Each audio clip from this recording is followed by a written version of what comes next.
नमस्कार, माझं नाव पल्लवी. माझ्या चॅनलमध्ये तुम्हा सर्वांचे मनापासून स्वागत आहे. तुम्हा सर्वांना मकर संक्रांतीच्या हार्दिक शुभेच्छा. आज Karnataka special fruit curry recipe share करणार आहे. दक्षिण कन्नड जिल्ह्यामध्ये जेव्हा कधी लग्न, मुंजी असे कार्यक्रम असतात, त्यावेळी हा पदार्थ हमखास तयार केला जातो. हा पदार्थ तयार करण्यासाठी अगदी सोपा आहे आणि हा पदार्थ सगळ्यांना नक्की आवडेल. तुम्ही ही रेसिपी नक्की तुमच्या घरी करून बघा. फ्रूट करी तयार करण्यासाठी साहित्य: आपण सगळी पिकलेली फळे घेणार आहोत. 2 पिकलेली केळी घेतली आहेत.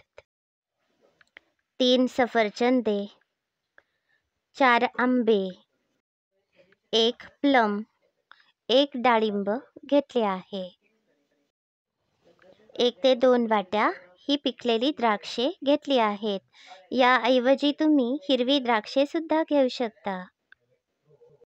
ही सगळी फळे याप्रमाणे चिरून घेतली आहेत. डाळिंबाचे दाणे घेतले आहेत. आता आपण खोबऱ्याचे वाटण तयार करूया. 2 वाट्या ओले खोबरे, 4 सुक्या मिरच्या, 4 चमचे धने, 1 मोठा चमचा जिरे, अर्धा चमचा मेथीचे दाणे, 1 ते 2 चमचे हरभरा डाळ, 2 चमचे उडीद डाळ. आता हा मसाला 1 ते 2 चमचे तेल घालून चांगला भाजूया. हे बघा, हा मसाला मी छानसा असा भाजून घेतला आहे. गार होण्यासाठी ठेवला आहे. आता हे सगळे मसाल्याचे साहित्य थोडेसे पाणी घालून चांगले बारीक वाटून घेतले आहे. आपले खोबऱ्याचे वाटण आता तयार आहे. आता या भांड्यामध्ये ही सगळी चिरलेली फळे घालूया. आता यामध्ये हे खोबऱ्याचे वाटण घालूया. खोबऱ्याचे वाटण तयार करताना जास्त पाणी घालू नका. कमीत कमी पाणी घालून याचे अगदी बारीक वाटण तयार करा. चवीप्रमाणे थोडेसे मीठ घातले आहे.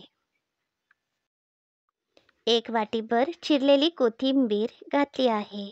आता चांगले सरमिसळ करूया.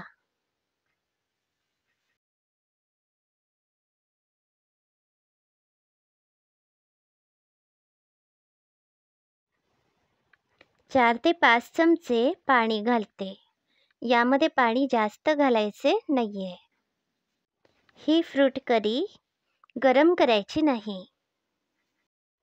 मी फोडणी तयार केली आहे. फोडणीचे साहित्य: थोडेसे तेल, 1 चमचा मोहरी, 1 चमचा जिरे, अर्धा चमचा हळद, 3 ते 4 कडुलिंबाची पाने आणि 1 सुकी मिरची. ही तयार फोडणी या फ्रूट करीवर घातली आहे. पुन्हा आपण चांगले सरमिसळ करूया. आता फ्रूट करी तयार आहे. ही फ्रूट करी भातासोबत सर्व करतात. ही फ्रूट करी शिजवायची नाही, अशीच वाढायची आहे. तुम्हाला आजची रेसिपी कशी वाटली याचा अभिप्राय नक्की कळवा. अशाच नवनवीन आणि अगदी सोप्या रेसिपी बघण्यासाठी माझ्या चॅनलला नक्की भेट द्या. याबरोबरच माझे चॅनल सबस्क्राईब करायला अजिबात विसरू नका. माझ्या रेसिपींचे व्हिडिओ तुमच्या सर्व मित्रमंडळींना नक्की शेअर करा. धन्यवाद.